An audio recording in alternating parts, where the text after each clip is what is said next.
Le Seigneur des Anneaux, la guerre des Rohirrim, est-il un bon préquel? Si on en croit la critique professionnelle, c'est un film très moyen. Par exemple, le site de référence américain Rotten Tomatoes recense 45% de critiques favorables, ce qui est assez peu.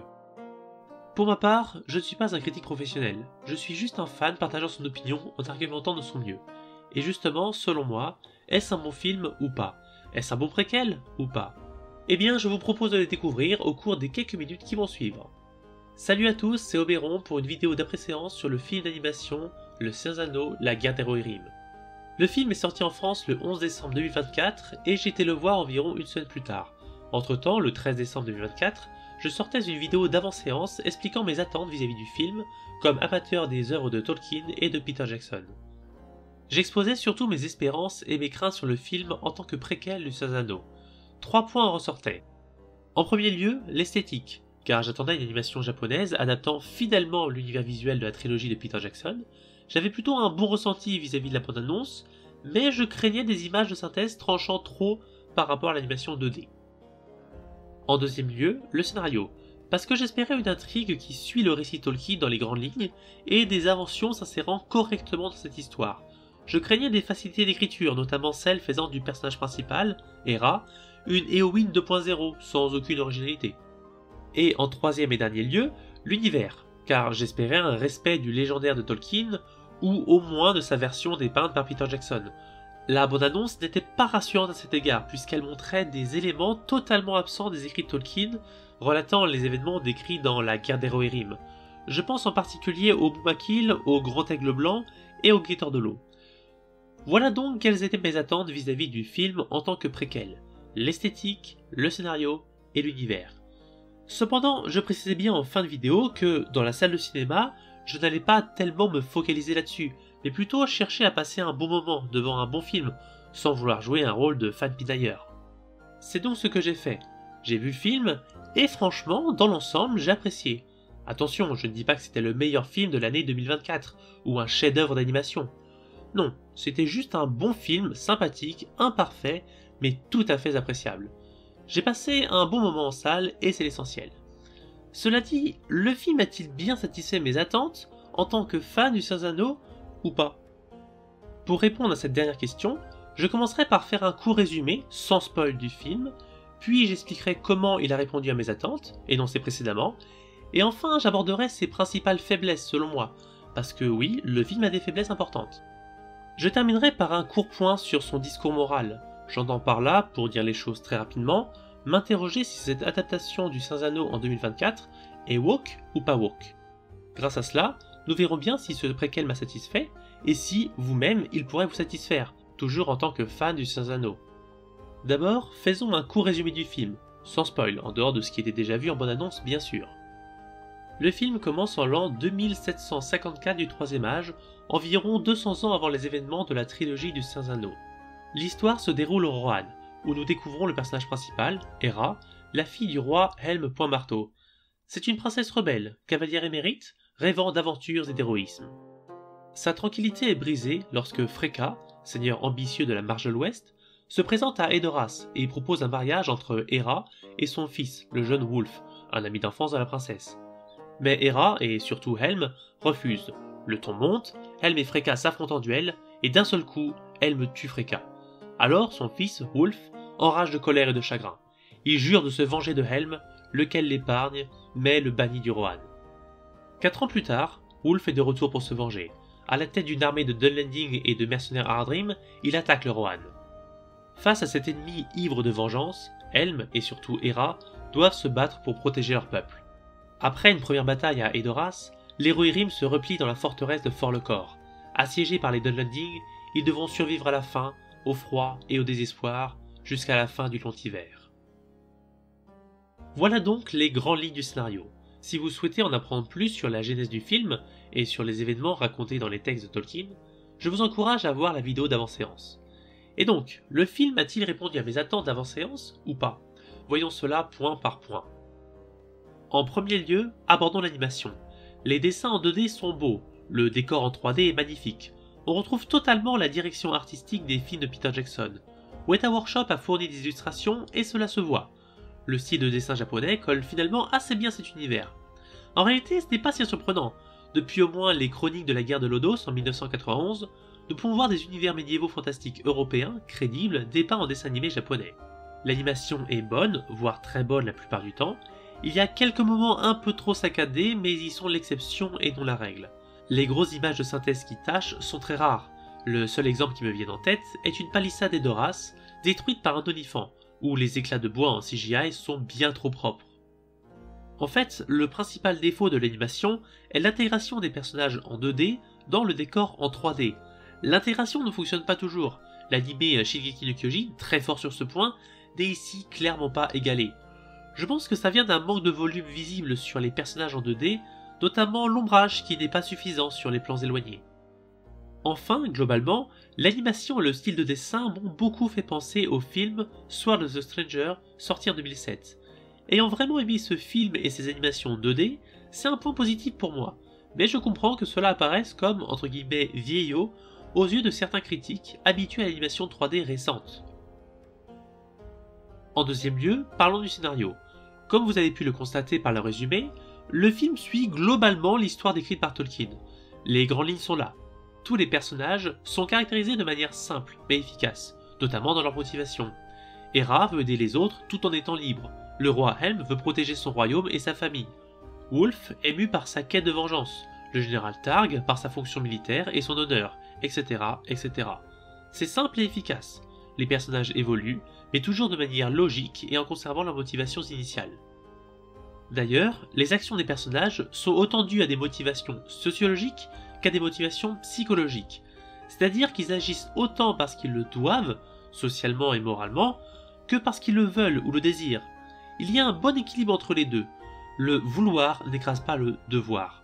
Je le précise parce que c'est quand même le premier film estampillé Le Seigneur des Anneaux qui atteint un tel équilibre depuis La Communauté de l'Anneau en 2001. Et rien que pour ça, bravo à la garde des Rohirrim.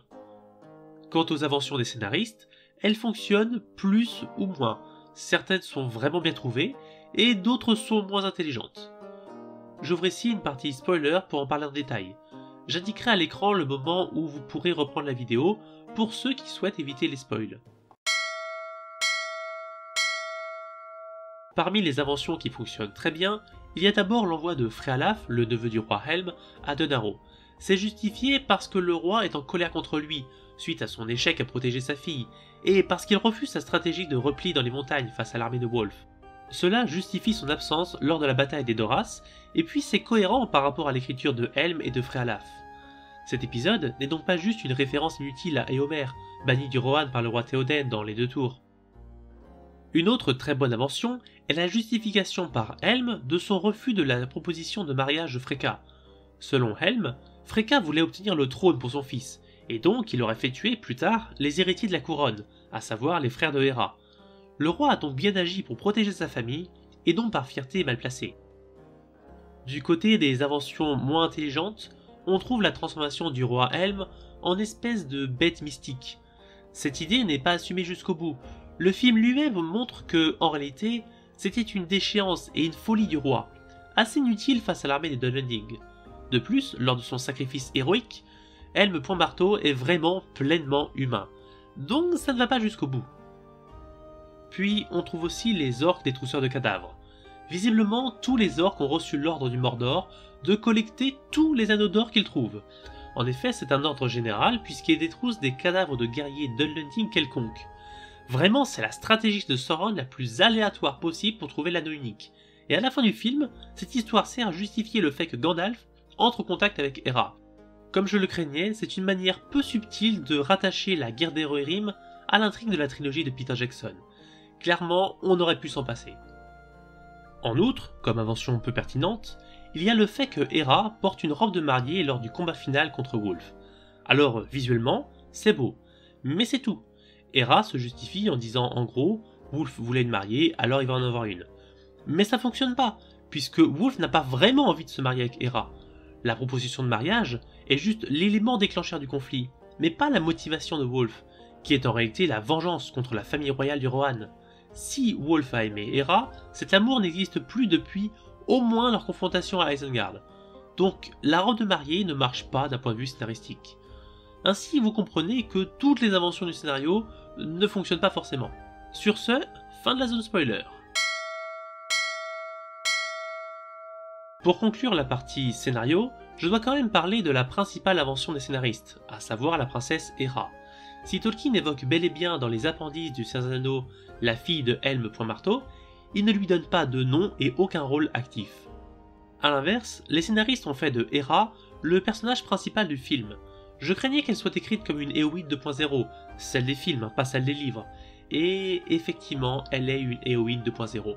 Certes pas totalement puisqu'elle n'a pas de romance, et parce qu'elle a un plus fort désir d'aventure et d'indépendance, mais son attitude, ses relations personnelles et ses compétences sont quand même celles d'héroïne, en plus forte. Pour ma part, j'aime beaucoup l'héroïne des films, donc chez moi ça passe, le personnage est agréable à suivre, mais il faut reconnaître que c'est une écriture fainéante. Donc, c'est dommage. En troisième lieu, attaquons-nous à l'univers. Celui du film respecte-t-il celui de Tolkien, ou au moins sa représentation par Peter Jackson? Donc en gros, vais-je faire mon fan pinailleur éternellement insatisfait? Eh bien, honnêtement, l'univers tolkienien est assez bien respecté.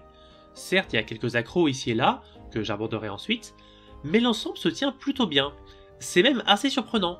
Comme je dis plus tôt, ce film est le premier depuis la communauté de l'anneau à appliquer une écriture psychologique et sociologique correcte des personnages. Et de cela résulte une crédibilité et un respect vis-à-vis de l'univers tolkienien rarement égalés. Pour être honnête, je ne m'y attendais pas. Du reste, quels sont ces accros? Prenons d'abord mes craintes de la vidéo d'avant-séance dans l'ordre. Pour rappel, mes trois principaux tics étaient sur les Mumakil, le Grand Aigle et le Quêteur de l'eau. Je n'ouvre pas ici de partie spoiler parce que cela a un rôle très secondaire dans l'histoire, donc n'ayez pas de crainte d'être spoilé. D'abord, la présence des Mumakil est-elle justifiée? Eh bien, pas vraiment. Le film nous fait comprendre que les Olifants et leur dompteur Haradrim sont entrés au Rohan par l'est. Et cela ne semble pas spécialement choquer les Rohirrim qu'il y ait des caravanes de Mumakil à l'est du royaume. J'en conclus que le Gondor laisse passer, sur ses terres orientales, des caravanes entières de Mumakil depuis le Harad jusqu'au Rohan. Comme je l'ai dit en avant-séance, ça manque de crédibilité. Du reste, il existe une autre possibilité. À un moment du film, les Dunlending appellent les mercenaires Haradrim des Variag.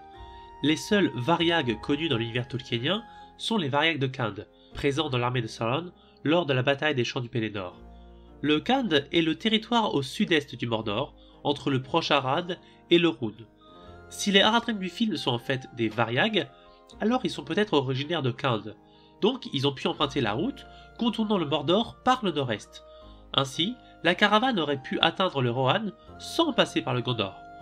Un tel trajet serait long, mais selon les contes et légendes inachevées, il a déjà été fait par les hommes de Khand lors d'une guerre en l'an 1944 du Troisième Âge. Donc ça reste crédible. Ensuite, quel est le rôle des grands aigles dans le film? Dans les livres, les aigles ne vivent que dans les monts brumeux, mais les scénaristes en ont ajouté dans les montagnes blanches. Franchement, ce n'est pas une invention choquante, puisque ça reste des hautes montagnes. En outre, les aigles ne jouent pas les taxis. Au début du film, Hera donne une grosse pièce de viande à un jeune aigle blanc, mais quand elle a besoin de lui, elle ne le convoque pas. Au contraire, elle escalade elle-même la montagne jusqu'à son nid, pour lui faire une humble demande. Ainsi, le grand aigle reste une créature fabuleuse, éloignée des hommes, qui accepte de rendre un petit service quand on le lui demande, en y mettant les formes. L'aigle n'est pas un Deus Ex Machina, car le protagoniste a provoqué et mérité cette intervention magique. Les aigles sont donc bien respectés dans le film.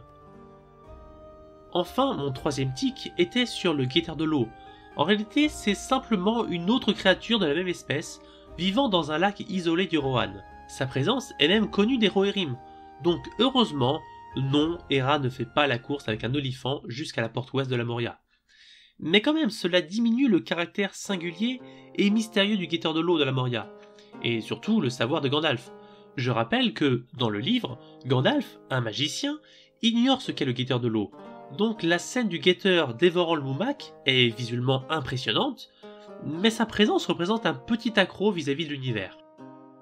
Donc, si je résume, le film a évité mes pires craintes concernant l'univers, mais n'a pas non plus présenté une fidélité totale vis-à-vis de l'œuvre originale. Au-delà de mes tics sur la bande-annonce, j'ai même remarqué plusieurs autres différences par rapport au livre.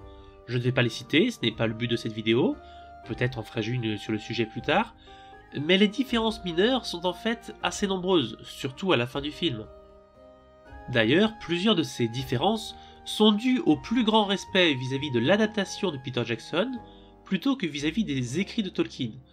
Par exemple, la guerre des Rohirrim ne montre pas le fossé de Helm, c'est-à-dire le fossé et le rempart situé en avant de Fort-le-Corps, parce qu'il n'y a pas le fossé de Helm dans le film Les Deux Tours. Or, cela n'est pas surprenant, car c'était annoncé dès le début du projet. Pour résumer, suite à la bande-annonce, j'avais des attentes et des craintes vis-à-vis de l'animation, du scénario et de l'univers. Et sur ces 3 points, même si le film n'est pas parfait, il a globalement satisfait mes attentes. En revanche, le film a quand même des défauts. D'abord, il y a le côté référence constante qui va trop loin. L'évocation permanente des films de Peter Jackson est un problème, parce que le film ne montre aucun lieu et aucun peuple qui n'a déjà été vu dans la trilogie. Or, la découverte est l'une des principales qualités du Seigneur des Anneaux, et donc cette qualité est largement absente du film.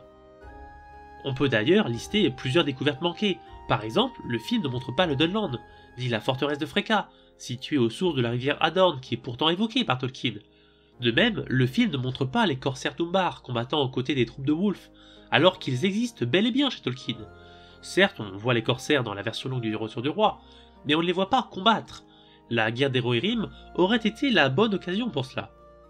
Les Druedain, les hommes sauvages bénéfiques, sont également absents, alors qu'ils peuplent Druwaith Yuar, c'est-à-dire la région au nord de la pointe sud-ouest des Montagnes Blanches. Les Druedain sont donc un autre peuple, jamais vu à l'écran, vivant près de la marge de l'ouest, le territoire de Freka. Même si Tolkien ne les évoque pas ici, ils auraient pu jouer un petit rôle pendant la guerre contre les Dunlending et les corsaires d'Umbar. C'est encore dommage de ne pas les montrer. Toutes ces occasions manquées s'expliquent par la volonté de toujours faire référence au film de Peter Jackson. Si on fait venir des Haradrim, c'est pour voir des Mumakil au combat, comme dans le Retour du Roi, d'où ici l'absence des corsaires d'Umbar et des fantassins Haradrim au combat. La forteresse de Freka est absente des 2 tours, donc ici, Wulf se sert d'Isengard comme base arrière. D'ailleurs, il réside dans la tour d'Orthanc, comme Saruman dans les 2 tours, même si, je le rappelle, la tour reste close jusqu'à l'arrivée de Saruman selon Tolkien. Les Druedain sont absents du Retour du Roi, donc les Druedain sont absents de la guerre des Rohirrim. Clairement, montrer de nouveaux peuples et de nouveaux lieux n'était pas l'objectif des producteurs avec ce film d'animation. Paradoxalement, à cause de cela, la guerre des Rohirrim diffère de la trilogie de Peter Jackson, où chaque film apportait son lot de découvertes. Mais c'est une différence dommageable et non une quelconque originalité. Toutefois, en dehors de cette volonté globale d'écho de la trilogie, il y a assez peu de clins d'œil évocateurs. La guerre des Rohirrim n'est pas le déluge de Memberberries que je craignais un peu. En fait, les références s'inscrivent bien dans le déroulé du film. Les gros clins d'œil aux spectateurs arrivent plutôt à la fin, avec par exemple l'apparition de Saruman et la mention de Gandalf. C'est dommage parce que ça donne une impression de rattrapage et laisse un goût de Memberberry dans la bouche en quittant la salle de cinéma, alors que dans l'ensemble, il n'y en avait pas beaucoup, donc petit raté à la fin sur ce point. A l'inverse, il y a des références plus subtiles et complexes, notamment la tour de siège des Dunlending, qui évoque les tours de siège du Mordor dans le Retour du Roi, les différentes échelles des Uruk-hai dans les 2 tours, et les tambours de la Moria dans la communauté de l'anneau. Je n'entre pas dans les détails pour éviter le spoil, mais c'est vraiment une référence bien plus intelligente qu'un bête Memberberry. Dommage que tous les clins d'œil ne soient pas au même niveau. Enfin, je dois évoquer les 2 principaux défauts du film, auxquels pour le coup je ne m'y attendais pas, et ils concernent la réalisation. Le premier est le manque d'effets de nombre, notamment lors des batailles. On ne voit pas assez la masse, le nombre de personnages impliqués à l'écran. Les armées sont petites, et en plus, elles sont souvent filmées en plan serré. La taille des armées est quand même, en partie, ce qui fait du Seigneur des Anneaux une trilogie épique et mémorable. Chez Peter Jackson, on voit des armées entières se déployer et s'affronter l'une contre l'autre. On se souvient tous des 10 000 Uruk-hai saluant Saruman en Isengard, des légions d'orques face à Minas Tirith, de la charge des 6 000 cavaliers du Rohan au champ du Pelennor. Malheureusement, dans la guerre des Rohirrim, on ne voit jamais de grandes armées à l'écran, et pire, les groupes sont filmés quasiment en gros plan. Résultat, on a l'impression qu'il y a en tout seulement 200 ou 300 hommes sur le champ de bataille, amis et ennemis compris. C'est vraiment trop peu. Alors, est-ce dû au manque de budget du film? Peut-être, mais peu importe, ça manque, c'est tout. À mon avis, ce manque d'effet nombre a été très mauvais pour le bouche à oreille des spectateurs sur le film. Le second défaut est la grande confusion lors de la bataille des Doras. C'est simple, passé 5 minutes, on ne comprend plus les positions des uns et des autres. N'importe qui peut débarquer à n'importe quel endroit du champ de bataille, à n'importe quel moment. C'est encore plus confus que la bataille d'Eregion dans la saison 2 des Anneaux de Pouvoir, c'est dire. Pourtant, ce qui rend si épique les batailles du Seigneur des Anneaux, c'est aussi leur lisibilité. La caméra prend des angles très variés, et pourtant le spectateur n'est jamais perdu. À tout moment, il comprend la situation sur le champ de bataille. Pour moi, la confusion est l'un des pires défauts qu'on puisse trouver dans une bataille au cinéma. Ainsi, le manque d'effet de nombre et la confusion lors de la bataille des Doras sont les deux grands défauts de réalisation de ce film. À cause d'eux, les batailles ne sont pas assez épiques comparées à celles de la trilogie, et ça manque pour rendre le film mémorable. Pour finir, je dois évoquer un point essentiel pour toute adaptation des écrits de Tolkien, à savoir le discours moral. On va enfin répondre à la question, la guerre des Rohirrim, est-ce woke ou pas woke? Eh bien d'abord, il n'y a aucun discours sur le racisme. Les caractéristiques physiques, ethniques des personnages sont cohérentes avec l'histoire de leur peuple dans la diégèse. Cela signifie, par exemple, que les personnages ont la peau plus ou moins claire selon leur origine historique et non selon le hasard, contrairement à la série d'Amazon. Ensuite, sur l'individualisme et le féminisme, cela va un peu plus loin que les films de Peter Jackson, mais en fait, pas beaucoup plus loin. Comme je l'ai dit plus tôt, il y a un équilibre entre les motivations psychologiques et sociologiques des personnages. Certes, il y a une mise en avant plus forte des femmes combattantes, à savoir Hera et Elwyn, sa mentor, que par exemple celle d'Éowyn et Arwen dans Le Seigneur des Anneaux, mais concrètement, ces femmes ne font rien qui va à l'encontre des règles sociales et politiques, traditionnelles, médiévales, pendant environ 80% du temps du film. Ainsi, dans la guerre des Rohirrim, il n'y a pas de discours antiraciste moderne, ni foncièrement plus d'individualisme et de féminisme que dans la trilogie de Peter Jackson. Par conséquent, non, la guerre des Rohirrim n'est pas un film woke. Je ferai peut-être une vidéo supplémentaire pour détailler justement le discours moral tenu ou pas par ce film, mais pour l'instant, je dirais juste qu'il n'y a rien de choquant vis-à-vis de la morale tolkienienne dans la guerre des Rohirrim. En fait, surprenamment, pour une adaptation filmique de l'univers de Tolkien en 2024, c'est assez fidèle sur le plan moral. En conclusion, répondons à la question de départ. Le Seigneur des Anneaux, la guerre des Rohirrim, est-il un bon préquel? Eh bien, dans l'ensemble, mes attentes ont été satisfaites, que ce soit pour l'animation, le scénario et l'univers. Le film est assez léger en memories, mais il cherche trop à évoquer le retour du roi et surtout les deux tours, et c'est pourquoi il ne montre pas assez de nouveautés. Les principaux défauts concernent la réalisation. De 1, on ne voit pas assez de grand nombre de personnages à l'écran, et de 2, la bataille des Doras est confuse, par conséquent les batailles ne sont pas assez épiques et mémorables. Enfin, sur le discours moral, c'est vraiment surprenamment correct. Alors, est-ce un bon film et un bon préquel? Eh bien oui, ça l'est. C'est un film d'animation sympathique, imparfait, mais qui vaut le détour. Ce n'est pas le film du siècle, ni un grand moment de cinéma ou une adaptation absolument fidèle des écrits Tolkien, mais c'est un bon préquel. Bien sûr, il a surtout été commandé par Warner Bros. Pour exploiter la licence Le Seigneur des Anneaux et éviter de perdre les droits d'adaptation à cause de délais légaux. Cependant, c'est une exploitation de licence sérieuse et une adaptation convenable. Définitivement, c'est un bon film et un bon préquel, qui s'adresse essentiellement aux fans de la trilogie de Peter Jackson, mais qui pourrait aussi satisfaire les simples amateurs de bon cinéma. Par conséquent, je ne peux que vous conseiller de découvrir La guerre des Rohirrim. Ce n'est pas un chef-d'œuvre, mais vous pourrez passer un bon moment pendant le visionnage. Et devant un film, préquel ou non, c'est l'essentiel, n'est-ce pas? Merci à tous d'avoir écouté cette vidéo jusqu'au bout, j'espère avoir exprimé clairement ma critique, exposé les bons et les mauvais points du film. Comme vous avez remarqué, j'ai beaucoup lié cette vidéo à la précédente, expliquant mes attentes d'avant-séance. Si vous n'êtes pas d'accord avec ma critique, notamment si vous n'aviez pas les mêmes attentes que moi, n'hésitez pas à le dire en commentaire. Les contradictions et contre-arguments, ils sont tout à fait les bienvenus, même si les messages de soutien font également plaisir. Bref, j'arrête de parler, je vous dis à bientôt, salut à tous.